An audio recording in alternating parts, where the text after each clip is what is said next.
Today we're going to spend some time with the incredible work of Erich Fromm, specifically his book, For the Love of Life. This explainer is filled with the most striking quotations from this work, lines so powerful they will make you want to read the entire book immediately. All right, let's start with Fromm's idea of what he calls the passive personality. It's a concept that feels, well, incredibly relevant today. It really all begins with the way we consume things. What Fromm is pointing to here is this sort of cultural itch we have, this compulsive need to just get more. It's not about need, is it? It's about a kind of greed that's always pushing for the next thing. And here's where he really connects the dots. He suggests that this endless consuming is, well, it's an attempt to fill an inner void, a feeling of emptiness. He calls this state the passive personality, someone who isn't really living but just consuming, trying to fill a hole that can't be filled with things. So if that's the problem, what's the solution? How do we get out of that passive state? For Fromm, the answer lies in what he calls activity and being. And his definition of activity probably isn't what you're thinking. See, for Fromm, activity isn't just about being busy. It's not about productivity for productivity's sake. It's something much, much deeper. It's about expressing who you are, bringing your creativity, your thoughts, your feelings, bringing your inner world to life. And this really gets to the heart of it. Fromm draws this incredibly sharp line, doesn't he, between a life of possessing and using and a life of being.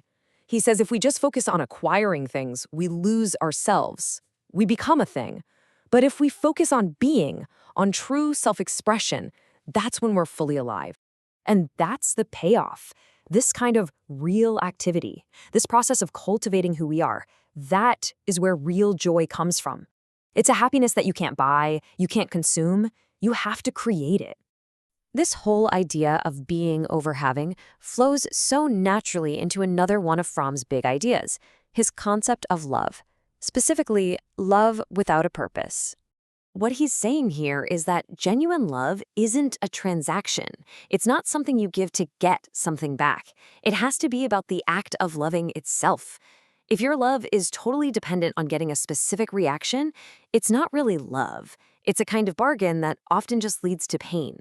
In other words, love is maybe the ultimate expression of our being. It's not about consuming another person to meet our needs. It's about genuine connection, the full expression of our ability to care. It's an end in itself.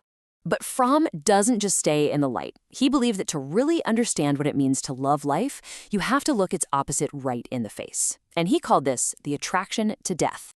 Now, this is a pretty intense concept. He's using the term necrophilia in a really broad philosophical way. He's talking about a fascination with what's lifeless, mechanical, destructive. It's the total opposite of everything we've been talking about. And the antidote to that darkness? It's what he called biophilia, a deep, profound love of life itself, a respect for things that grow, for connection, for unity, instead of a desire to break things apart. Fromm's insight here is just staggering. He's suggesting that when someone feels completely disconnected from any joy in life, destruction can become a twisted way to feel powerful, a way to make some kind of impact on the world, even a negative one, rather than face the feeling of total meaninglessness. So, how do we choose biophilia?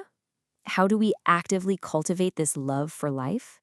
Fromm doesn't just diagnose the problem. He gives us a path forward. He calls it the art of living. And that is a sobering thought. He's saying that so many of us just go through the motions. We're on autopilot. We exist, we get things done, but we don't truly live. But it doesn't have to be that way. Not at all. Fromm's message, in the end, is one of hope. The whole point of being here, he says, isn't about status or stuff. It's about becoming more alive, more vital, more engaged with the fact that we are here at all. So, we'll leave you with this, a final, powerful question from Fromm. A question he's really asking every single one of us. In the little time you have, who are you, and what is it that you really, truly want? So, which of these quotes from Erich Fromm really hit home for you? Let us know your thoughts down in the comments, and if you enjoyed this, please consider subscribing for more wisdom from the world's great thinkers. Thanks for being here.